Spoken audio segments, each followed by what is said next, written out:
Every morning at 5:30, a man in Oslo wakes up in the back seat of a 15-year-old Volvo parked behind a supermarket. He brushes his teeth with bottled water, changes into the clean work shirt he keeps folded in the trunk, and drives 20 minutes to a warehouse job he has held for almost 2 years. His coworkers have no idea. His boss has no idea. His own mother, back home, has no idea. Because this is Norway, one of the richest countries on earth, famous for oil money and cradle-to-grave welfare. And here, a man with a full-time job sleeps in a car through winters that reach 15 below 0 Celsius, around 5 degrees Fahrenheit. He is employed, he is sober, and he is far from alone. Today we are going to follow what a day actually looks like for the working homeless of Norway. The people who shower at petrol stations before their shifts. The people who clean office buildings at night and have nowhere to go when the sun comes up. And we are going to answer the question that probably brought you here in the first place. How does someone hold down a job in the wealthiest welfare state in the world and still end up with no roof over their head? Because on paper, this should be impossible. Norway sits on a sovereign wealth fund worth well over $1.5 trillion. That works out to hundreds of thousands of dollars for every single citizen, tucked away in a national savings account. Unemployment is low. Healthcare is essentially free.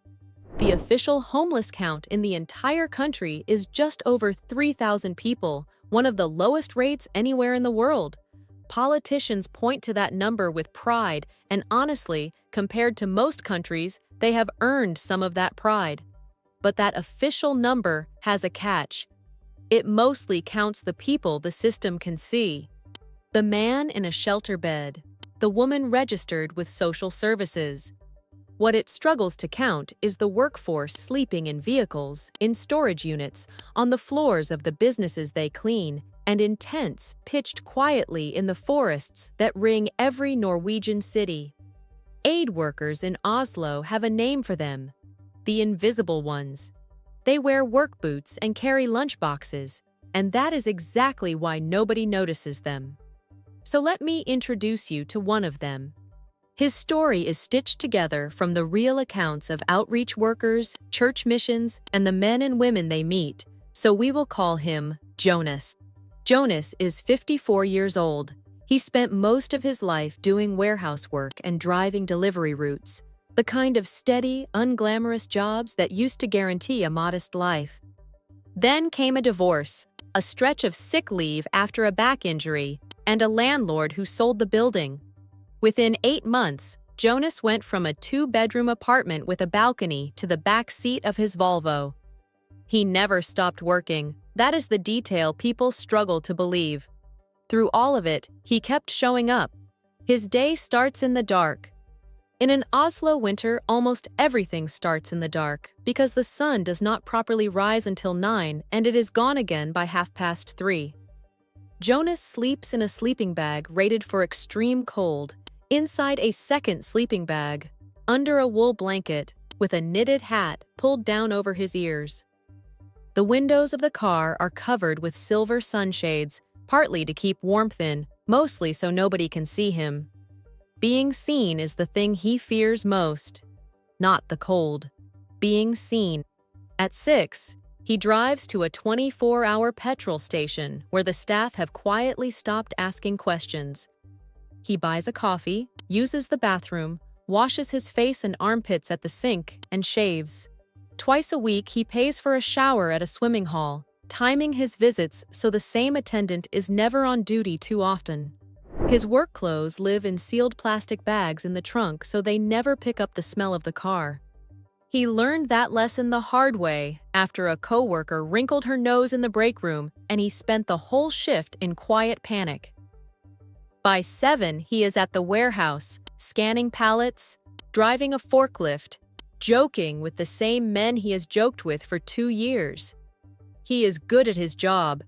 His supervisor once told him he was the most reliable man on the floor. Jonas smiled and said thank you, and that night he moved the Volvo to a different street because a parking officer had started to recognize the car. Now, the obvious question. Jonas has an income. Why can he not simply rent a flat? And this is where you have to understand the brutal arithmetic of Norwegian housing. A modest one-bedroom apartment in Oslo rents for somewhere around 14 to 16,000 kroner a month, which is roughly $1,400. That alone is not the killer. The killer is the deposit. Norwegian landlords routinely demand 3 months of rent up front, held in a locked deposit account, and the law allows them to ask for as much as 6. Add the first month of rent on top, and the price of simply walking through the front door of a modest flat is somewhere between 50 and 70,000 kroner. Call it $5,000 to $6,000 in cash before you have unpacked a single box. Jonas takes home around 26,000 kroner a month after tax. From that, he pays for fuel, insurance on the car that keeps him employed, food, his phone, the swimming hall showers, and the debts left over from the divorce, which are quietly deducted before he ever sees the money. On a good month, he can save 2,000 kroner, which means the entrance fee to normal life sits about 2.5 years away, assuming nothing goes wrong. And when you live in a 15-year-old car in a subarctic climate, something always goes wrong. A dead battery in January, a tire in March. Every setback resets the clock, and every winter the clock matters more. There is social housing, of course. Norway has it. But the queues in Oslo can stretch for years, and priority goes, quite reasonably, to families with children, to the elderly, to people with severe health problems. A single working man in his 50s sits at the bottom of every list. The welfare office can, in theory, guarantee a deposit for him. In practice, many private landlords see a municipal guarantee letter and simply pick another applicant, because in a hot rental market, there are 20 other people at every viewing, and some of them have parents who can transfer the deposit that same afternoon. So Jonas falls through a gap that was never supposed to exist. Too employed for emergency help, too poor for the housing market. And Jonas, remember, at least holds a Norwegian passport. For thousands of others in his exact situation, it is even worse, because a huge share of Norway's working homeless were not born there at all. They came from Poland, Lithuania, Romania, Spain, and elsewhere in Europe, perfectly legally, to do the jobs that keep the country running. Construction, cleaning, fish processing on the northern coast, seasonal farm work. Under European rules, they have every right to live and work in Norway. What many of them do not have, at least at first, is any right to the famous Norwegian safety net.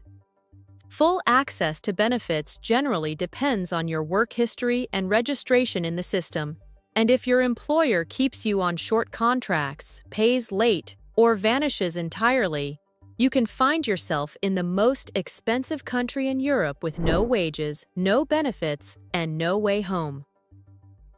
Outreach workers from the Church City Mission and the Salvation Army describe finding these men everywhere the public never looks. Sleeping in shifts inside a single rented room shared by 10 workers.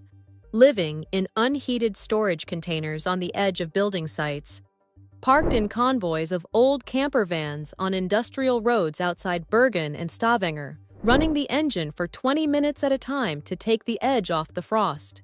One aid worker told a Norwegian newspaper about a construction laborer who spent an entire winter sleeping inside the very apartment block he was building. Bare concrete, no windows yet, a camping mattress hidden behind a stack of insulation. Every morning he rolled it up before the foreman arrived, and every evening he helped build homes he would never be able to afford. And hanging over all of it, for citizen and migrant alike, is the one enemy that does not care about your paperwork. The Norwegian winter. In Oslo, a January night will regularly sit at 10 to 15 below zero. In the interior and the north, it goes far colder. This is not weather you endure. It is weather that kills, quietly and quickly, and every year it does. The people who survive it in cars and tents survive because of knowledge, not luck. They know that the danger comes less from the cold air than from the cold ground, so everything depends on what is underneath you rather than on top of you. They know a car buried in snow insulates better than a clear one, but that a blocked exhaust pipe can fill the cabin with carbon monoxide while you sleep. They know which parking garages stay open, which church basements unlock their doors when the temperature crosses a certain line, and which train station benches the guards will tolerate until 4 in the morning. They know that wet wool still warms you and wet cotton can finish you, that a candle in a tin can raise the temperature of a small car by several degrees, and that the moment you stop feeling cold is the moment you are in the most danger, because a warm, drowsy feeling at 15 below is not comfort. It is hypothermia making its final argument. Survival in a Norwegian winter is a body of expertise, tested every single night, passed quietly from person to person in petrol station queues and shelter doorways, and most of it never gets written down anywhere. When a brutal cold snap rolls in, Norwegian cities do respond. Oslo opens extra emergency beds, churches roll out mattresses, and volunteers walk the streets at night with thermoses and blankets, checking parked cars for fogged windows. But a cold snap response only catches the people it can find, and by definition, the working homeless are the ones it cannot. Jonas has never once been offered a blanket by a volunteer. His windows are covered. His car looks empty. The camouflage that protects his job is the same camouflage that would let him freeze without a single person knowing he was there. And that brings me to something I need to say directly, because some of you watching this are not here out of curiosity. Some of you are one missed paycheck away from the backseat of your own car, or you are already there, or you love someone who is. Over the years of making these videos, I have collected the hard, practical survival knowledge that people in these situations actually use. Staying warm, staying fed, staying safe, and climbing back out. It is far too much to walk through in a single video, so I put all of it, every technique and every checklist, into a guide called The Veteran's Blueprint. The name comes from where the knowledge comes from. People who have survived situations like this for years and lived to pass it on. The link is in the description below this video. If you are struggling, or you want to be ready, or you want to genuinely help someone who is, go and get it after this video. It exists for exactly this reason. Now, back to Jonas, because the hardest part of his day is not the night, it is the afternoon. His shift ends at 3. And this is the hour that people who have never been homeless almost never think about. If you have a home, the end of the workday is a relief. If you do not, it is a void. The library closes at some point. The shopping centers close. The petrol station staff change shifts. Winter darkness has already swallowed the city, and there are still 8, 9, 10 hours to fill before it makes sense to climb into the sleeping bags. Homelessness, the working kind, is mostly an experience of waiting. Endless, cold, boring waiting, performed while pretending to be a man on his way somewhere. Think about your own evening for a second. The sofa, the kettle, the television, the small rituals you never count as luxuries. Now delete all of it and replace it with a city at 4 degrees below freezing that closes piece by piece around you. Jonas has a circuit, the public library until 6, where he reads crime novels and charges his phone and his power bank. A supermarket cafeteria where a bowl of soup buys him a warm table until 8. Then the long game of moving the car. Never the same street 2 nights running, never near a school, never anywhere a resident might glance out a kitchen window twice. He keeps the interior spotless, because a messy car attracts attention, and attention attracts questions. The performance never stops. Even at 2 in the morning, alone on a frozen street, he is performing normality for an audience that may or may not be watching, and the performance extends into the workplace, which is its own daily minefield. He cannot let his address problem surface in any official system. Payslips go to a friend's mailbox, an arrangement that cost him one of his last real friendships when the friend's wife grew suspicious about why it was needed. Work social events are a threat because they end with someone offering to drive you home. The annual Christmas dinner, the Jewel Board, is the worst night of his year. Everyone drinks, everyone relaxes, and Jonas spends 3 hours guarding a secret with a smile on his face. He told an outreach worker that lying to decent people who like you is more exhausting than the cold ever was. So where, in all of this, is the famous Norwegian state? It is there. That must be said clearly because Norway genuinely does more than most countries. Emergency shelter is a legal right, and the municipality is obliged to find you a roof if you show up and ask. There are day centers with hot food and showers, health clinics for the uninsured, and charities with real funding behind them. The system is not a lie, but look at it through the eyes of a working man. The emergency shelters concentrate exactly what Jonas is trying to avoid: active addiction, theft, and noise. And a man who must operate a forklift at 7 in the morning cannot afford a night of watching his boots. Some shelter placements cost money once you have an income. Day centers operate during the hours he is at work, which means the entire help apparatus is open precisely when the working homeless cannot use it. There is also a quieter trap, made of paperwork. Nearly everything in Norway runs through your registered address. Bank letters, tax cards, health appointments, the electronic identity you need to apply for the very housing support that could save you. Lose the address, and the whole administrative machine starts to stutter at exactly the moment you need it running smoothly. And above everything sits the shame. Norway is a society built on the quiet assumption that everyone manages. Asking the state for a bed feels, to men of Jonas's generation, like a public confession of failure. Aid workers say it plainly. The hardest people to help in Norway are not the ones with nothing. They are the ones with a job because the job lets them keep telling themselves that this is temporary. Sometimes it is temporary. That deserves saying too. People do climb out. The ones who make it usually share a pattern. They tell one person, just one, a sister, a pastor, a shift leader, and that single confession cracks the isolation that keeps the whole situation frozen. They get help navigating the deposit guarantee schemes, which work far better when a charity caseworker phones the landlord instead of a letter arriving cold. They find the housing cooperatives and second-tier rental markets that never appear on the big listing sites. And if you are watching this as someone who wants to help, the aid workers are unanimous about what actually works. Forget spare change and forget lectures. What works is lowering the cost of the confession. A petrol station clerk who lets a man wash without comment. An employer who asks quietly, behind a closed door, whether everything is all right at home, and means it.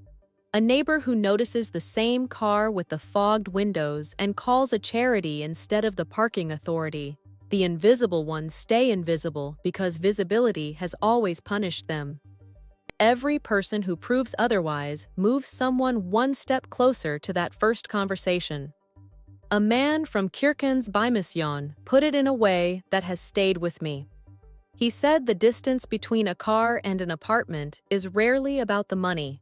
It comes down to one honest conversation, had before winter, with the right person. Jonas has not had that conversation yet. As of this winter, he is still on his circuit. Library, soup, dark streets, silver sunshades. Still the most reliable man on the warehouse floor. And when his shift ends and his co-workers drive off toward lit windows and warm kitchens, he sits in the Volvo for a moment before starting the engine, in a country with $1 trillion savings account, and decides which street gets to not notice him tonight. Here is what his story leaves us with. We measure homelessness by counting people on pavements, and then congratulate ourselves when the pavements look empty. But the pavements were never the whole picture. In Norway, in Germany, in Britain, in America, there is a workforce clocking in every morning from cars and containers and borrowed floors, and the better a country looks on paper, the better that workforce gets at hiding. The question worth asking is not how a rich country can have homeless people. It is how many of the people around you are performing normality so well that you will never think to ask. If this is the first time you have heard that this world exists, subscribe, because next time we are looking at the pensioners of Japan who choose prison over freedom just to have a warm room and 3 meals a day. And if any part of Jonas's story felt uncomfortably close to your own, remember the guide, The Veteran's Blueprint, link in the description. Take care of yourselves out there.